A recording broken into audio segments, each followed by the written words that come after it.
Orthopaedics से जुड़े विभिन्न वीडियोज़ की श्रृंखला में एक बार फिर हम आपका स्वागत करते हैं। आज हमारे साथ जयराज जी हैं। जयराज जी बिहार से आए हैं और इनकी जो हमने रिवीजन ACL सर्जरी करी है, इनकी जो पिछली ACL सर्जरी थी वो बिहार में हुई थी, पर किसी कारणवश इनको अच्छे रिजल्ट्स नहीं मिले और उनका जो ग्राफ्ट था वो टूट गया था। तो इन्होंने हमसे लॉकडाउन के पहले कांटेक्ट किया था। ये आप यहाँ पर आए हैं और पिछले 1 महीने से यहीं पर हैं, फिजियोथेरेपी भी करा रहे हैं। सर्जरी इनकी हो चुकी है और ये काफ़ी खुश हैं और अब ये वापस जाना चाहते हैं। तो एक बार मैं आपको इनकी स्टोरी शेयर कर रहा हूँ जिससे आप सब लोगों को भी पता चले। काफ़ी सारे क्वेश्चंस आए थे हमारे पास रिवीजन ACL के बारे में कि क्या होता है, कैसा होता है, तो ये स्टोरी हम शेयर कर रहे हैं। जयराज जी, आपके पिछली जो सर्जरी थी वो कब हुई थी? 2018 में 21 सितंबर को सर्जरी हुई थी। ये जो सर्जरी थी 2018 में हुई थी वो कहाँ, बिहार में हुई थी? बिहार में भागलपुर डिस्ट्रिक्ट में हुई थी। तो उसके बाद आपको क्या रहा, मतलब कैसे आपने उसका एक्सरसाइज फिजियोथेरेपी की थी? तो सर जी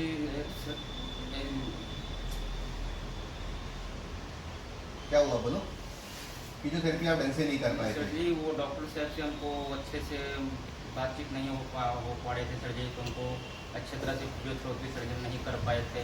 इसी कारण मेरा रिजल्ट वो उतना अच्छा नहीं रहा। देखिए, मैं इस बात पे बहुत ज़्यादा जोर देता हूँ कि जो ACL सर्जरी है उसमें 50% रोल डॉक्टर का रहता है और 50% रोल फिजियोथेरेपी का रहता है। जयराज के साथ अनफॉर्चुनेटली क्या हुआ कि सर्जरी के बाद इनका डॉक्टर से कम्युनिकेशन गैप हो गया। ये बार बार डॉक्टर से मिल नहीं पाए, डॉक्टर ने इनको व्हाट्सएप पे हेल्प भी नहीं करी।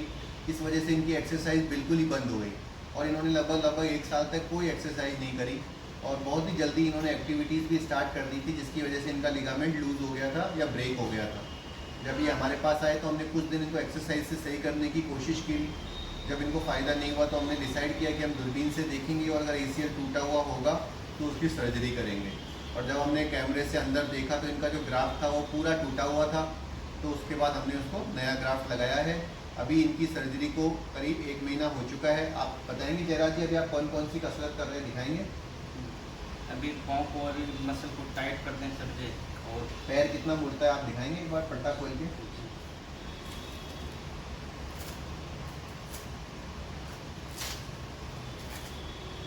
दोस्तों, ACL सर्जरी के अंदर हम किसी भी हालत में एक्सरसाइज को नज़रअंदाज नहीं कर सकते। मेरे पास ज़्यादातर जो लोग आते हैं जिनके की ACL ग्राफ्ट सही नहीं है, उनमें मैं यही प्रॉब्लम पाता हूँ कि वो एक्सरसाइज में थोड़े ढीले रह जाते हैं या फिर कुछ ज़्यादा ही तेज़ स्पीड से। कई लोगों के ये भी रहता है कि बहुत कम टाइम में।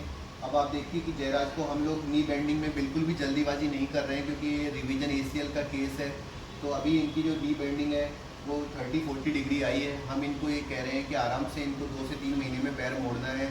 नी बेंडिंग में आप जल्दीबाजी करते हैं तो उससे भी ग्राफ्ट के लूज़ होने का खतरा बन जाता है। तो मैं अभी सभी पेशेंट्स को कहता हूँ कि आप आराम से महीने भर का टाइम लेके नी बेंड करिए। जल्दीबाजी में ज़्यादा जोर लगा के एकदम से नी बेंड करने से मामला ख़राब हो सकता है और ग्राफ्ट को जोर पड़ सकता है। आप देखिए इनका सर्जिकल मार्क, एक बार आप इधर आएंगे, आप देख सकते हैं कि कोई चोट का कोई बहुत बड़ा निशान नहीं है। इनका रिवीजन ACL हुआ है जिसका ग्राफ्ट हमने दूसरे पैर से पेरोनियस लॉन्गस जो ग्राफ्ट है वो लिया है। और जयराज जी, पर आप चल के दिखाएंगे कैसे चलते हैं? अभी हमने इनकी वॉकिंग स्टार्ट कर दी है, लेकिन थोड़ा प्रिकॉशन लेते हुए अभी मैंने इनको यही अलाउ किया है कि जो वॉकिंग ये करेंगे वो वॉकिंग इनको नी प्रेस के साथ और वॉकर के साथ ही करनी है। फुल वेट ये डाल रहे हैं लेकिन वॉकर के साथ ही डाल रहे हैं। मेरा सुझाव यही रहेगा कि जितने भी रिवीजन ACL के केसेस होते हैं उन्हें थोड़ा एक्स्ट्रा प्रिकॉशंस लेना चाहिए, क्योंकि रिवीजन ACL नॉर्मल ACL की तरह फटाफट रिकवर नहीं होता, उसमें थोड़ा टाइम ज़्यादा लगता है। तो इसमें किसी किस्म की जल्दीबाजी नहीं करनी चाहिए, आराम आराम से करना चाहिए। रिवीजन ACL का जब आप डिसीजन लेते हैं तो अपने डॉक्टर से ग्राफ्ट साइज़ का भी आपको डिसीजन लेना चाहिए। मेरा ये मानना है कि जो आपकी जो ग्राफ्ट की साइज़ है वो 8, 9 या 10 के करीब होनी चाहिए, क्योंकि जितना मोटा ग्राफ्ट होगा उसके फेलियर के चांसेस उतने ही कम होते हैं। काफ़ी सारी जो एडवांस टेक्निक आजकल यूज़ हो रही है उसमें सिंगल हैमस्ट्रिंग को यूज़ किया जाता है, जिससे ग्राफ्ट 7 या 7.5 का बहुत पतला ग्राफ्ट रहता है, जिसके रप्चर के चांसेस बहुत हाई रहते हैं। अगर जो हमारी स्क्रू वाली टेक्निक है उसमें 8, 9 या 9.5 तक का हम ग्राफ्ट यूज़ कर पाते हैं, तो वो काफ़ी स्ट्रॉन्ग ग्राफ्ट हो जाता है और उसमें फाइबर टेप को यूज़ करने की भी कई बार आवश्यकता नहीं होती। अगर कभी हमें लगता है कि ग्राफ्ट पतला है तो हम टेप को भी यूज़ करते हैं। टेप से भी जो लिगामेंट की जो स्ट्रेंथ है उसको बढ़ा सकते हैं। तो मेरा सजेशन यही रहेगा कि रिवीजन ACL में जो ग्राफ्ट साइज़ है वो 8, 9 या 10 की हो अगर आपके पास सॉफ्ट टिश्यू ग्राफ्ट अवेलेबल नहीं है तो आप BTB ग्राफ्ट, पटेला टेंडन का ग्राफ्ट भी यूज़ कर सकते हैं। तो जितना ग्राफ्ट मोटा होगा उतना ही सक्सेस रेट अच्छी रहती है। एक बार आप चल के दिखाएंगे। ये अभी वॉकर की सहायता से चल रहे हैं, आप इनको वॉकर कीजिए। काफ़ी सारे लोगों ने मुझसे पूछा था कि सर आप फाइबर टेप का उपयोग कब करते हो। तो ज़्यादातर हम fibre tape internal basin technique का यूज़ करते हैं जब हमें लगता है कि जो ग्राफ्ट है वो स्ट्रॉन्ग नहीं है, तो एक्स्ट्रा मजबूत देने के लिए ग्राफ्ट को यूज़ करते हैं। अब आप देखिए ये पूरा वेट दे के चल रहे हैं, लेकिन फिर भी हमने इनको वॉकर दिया हुआ है, जिसका हमारा मकसद ये है कि इनके पैर पे अभी पूरा लोड नहीं पड़े। तो इस प्रकार से रिवीजन ACL की जो रिहेबिलिटेशन है वो थोड़ी स्लो होती है और जल्दीबाजी उसमें नहीं करनी चाहिए।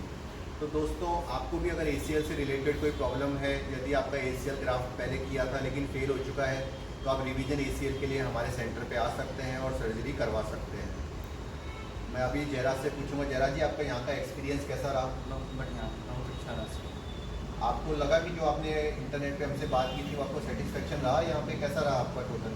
बिल्कुल ठीक रहा, उससे भी बढ़िया रहा। और काफ़ी सारे लोगों ने कल मुझे ये भी कहा था कि उनके फाइनेंशियल इश्यूज़ भी हैं, जिसकी वजह से वो ज़्यादा एक्सपेंस नहीं कर सकते।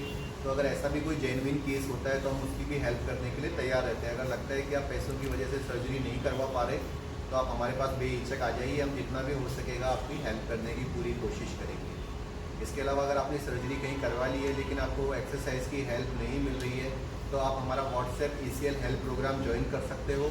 उसकी मिनिमम चार्जेस हमने रखे हुए हैं, वो चार्ज पे करके आप हमसे एक्सरसाइज की वीडियोस मंगा सकते हो। अब हम पूरी उम्मीद करते हैं कि जयराज फिट हो जाएंगे और पहले की तरह ही दौड़ भाग कर सकेंगे। मैं आप इनके सुखद भविष्य की कामना करता हूँ।